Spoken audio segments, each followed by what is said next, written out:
Hola, ¿qué tal? ¿Cómo están? Soy Brian Waffer y ahora veremos samples que tenemos para el instrumento musical Direct Wave. Ojo chicos, está en su formato original, aquí lo vemos. Por ejemplo, acompañamiento con requinto en DDWP. Todo ordenado: coralí, cumbias norteñas, cumbias sureñas, guayno sureño, guayno cusqueño, reti, green, San Mateo. Por ejemplo, si cargo de cumbia sureña, a ver, voy a probar cuál puedo cargar. Un Vives clásico sería genial, ¿no? El Vives de los Ronish, lo arrastro y lo pongo aquí adelante. Yo ya estaba probando otros sonidos, lo voy a poner en el 1, ¿ok? Bueno, está conectado mi teclado, ¿no lo ven? Es un sample puro donde tú ya le vas a agregar efectos y lo vas a modificar. Y como puedes ver, aquí puedes modificar y poner release y tú ya le agregas efectos posteriores. Por ejemplo, a ver, otro sonido al azar. A ver, la campana de enlace.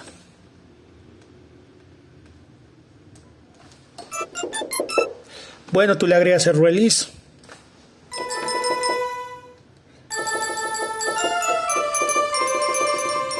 Chicos, este es un teclado que viene en el FL Studio. Estos samples lo puedes cargar en el FL Studio móvil. ¿Qué samples tenemos para FL Studio?